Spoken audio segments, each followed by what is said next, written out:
हाय दोस्तों, नमस्कार। मैं डॉक्टर सागर आज आपको मेडिसिन से, औषधि से संबंधित जानकारी देंगे। जो बच्चे नीट की तैयारी कर रहे हैं वो ध्यान से सुने। दोस्तों, औषधि को अंग्रेजी में मेडिसिन कहते हैं। ये बाजारों में 3 नामों के ब्रांड के नाम से जानी जाती हैं। नंबर 1 आयुर्वेदिक औषधि, नंबर 2 होम्योपैथिक औषधि, नंबर 3 एलोपैथिक औषधि। दोस्तों, तीनों के एक ही काम है, ये हर तरीका से काम करती हैं। तो ये तो बाजारों के लिए मैंने बता दी। अब बात आती है कि औषधि किन्हें कहते हैं, कितने प्रकार की होती हैं, तो इनके लिए विशेष ध्यान दें। तो दोस्तों, पहले कहते हैं औषधि क्या है, व्हाट इज मेडिसिन। तो ध्यान दें दोस्तों, जो पदार्थ हमारी रोगों से रक्षा करते हों उन्हें औषधि कहते हैं। आप समझ गए होंगे। जो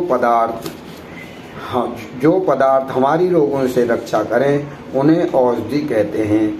दोस्तों, औषधियाँ 5 प्रकार की होती हैं, तो बिल्कुल ध्यान दें। Number 1 antipyretic medicine. दोस्तों, ये ताप वाली दवाइयाँ कहलाती हैं। इसका मतलब ये होता है, एंटीपायरेटिक दवा का मेडिसिन का मतलब होता है कि जो दवाइयाँ बड़े तापक्रम को डाउन करती हैं और जो लो होता है उसे नॉर्मल में लाती हैं, उन्हें एंटीपायरेटिक दवाइयाँ कहते हैं। जैसे जिसके अंतर्गत आती है पैरासीटामोल या एस्पिरिन इत्यादि।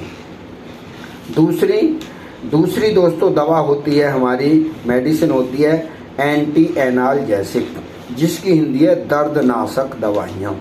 दोस्तों, दर्दनाशक दवाइयाँ 2 ही प्रकार की होती हैं। एक इसमें एंटी स्पास्मोडिक दवाइयाँ होती हैं, यानी जो पेट दर्द में काम आती हैं। और एंटी एनाल्जेसिक दवाइयाँ आप समझ ही गए होंगे, दर्दनाशक दवाइयाँ होती हैं जो हमारे दर्द को कम करने में सहायता करती हैं। उन्हें हम दर्दनाशक दवाइयाँ या एंटी एनाल्जेसिक दवाइयाँ कहते हैं। जैसे कि ब्रूफेन और एस्पिरिन इत्यादि आदि। तो ये है। तीसरी दवाइयाँ होती हैं दोस्तों एंटी एलर्जिक, यानी खुजली वाली दवाइयाँ। ये तीसरी कैटेगरी में आती है, एंटी एलर्जिक दवाइयाँ। जैसे यानी खुजली के लिए काम करती हैं, जैसे है एवन, ये काम करेगी, जिसमें डेकाडोन भी है, और आपके सिट्राजिन वगैरह ये एंटी एलर्जिक में आती हैं। दोस्तों, अगली चौथी जो दवाइयाँ हैं वो हमारी है एंटीबायोटिक औषधि। एंटीबायोटिक की हिंदी है प्रतिजैविक औषधियाँ, अर्थात इसे ध्यान देने की जरूरत है। प्रतिजैविक औषधियाँ यानी जो दवाइयाँ, एंटीबायोटिक का मतलब है प्रतिजैविक दवाइयाँ, अर्थात जो दवाइयाँ हमारे रोगों को ठीक करने के लिए छोटे से सूक्ष्म रोगाणुओं के विरुद्ध कार्य करती हैं। कहने का मतलब यह है कि जो बैक्टीरियों को मारती हैं, आप समझ गए होंगे, वो एंटीबायोटिक दवाइयाँ कहलाती हैं। जिसके अंतर्गत पेनिसिलिन होती है, जो एंटीबायोटिक में सबसे बेस्ट काम करती थी, अब तो प्रचलन में नहीं है। एंटीबायोटिक है, गैरामाइसिन है, टेरामाइसिन है, इत्यादि। दोस्तों, एंटीबायोटिक दवाइयाँ भिन्न प्रकार की होती हैं, वो रोग के अनुसार डॉक्टर देते हैं। और 5वीं दवाई है दोस्तों एंटी एनाजेक्टिव। आप समझ गए होंगे आप, यानी शामक औषधियाँ।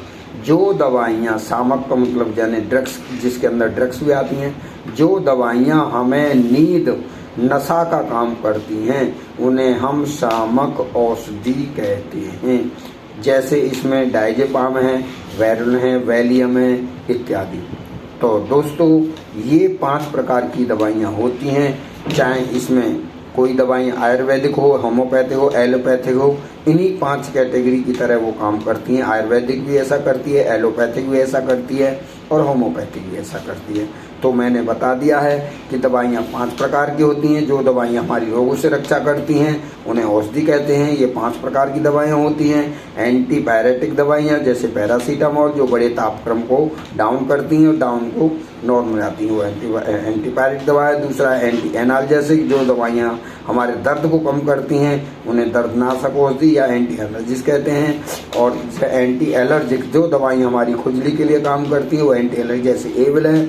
अगला नंबर है हमारी एंटी एनाजेस्टिक, यानी जो दवाएं हमारी चिंता को दूर करती हैं उन्हें एनाजेटिक कहते हैं, जैसे डायजेस्टिक, वैलियम। और अगली दवाई है हमारी एंटीबायोटिक। दोस्तों ये बहुत मुख्य दवाइयाँ होती हैं, इन्हें प्रतिजैविक कहते हैं, इनकी हिंदी प्रतिजैविक है। तो जो दवाइयाँ हमारे सूक्ष्म कीटाणुओं को रोग के विरुद्ध काम करती हैं, अर्थात कीटाणु को मारती हैं, उन्हें एंटीबायोटिक दवाइयाँ कहते हैं। जैसे पेनिसिलिन है, टेरामाइसिन है, गैरामाइसिन है आदि। तो दोस्तों आज के लिए इतना ही काफ़ी। उम्मीद करता हूँ कि ये मेरी वीडियो आपको पसंद आएगी और तो कमेंट बॉक्स में बताएं। और आपसे मेरी रिक्वेस्ट है, मेरे चैनल को सब्सक्राइब करें, लाइक करें, शेयर करें।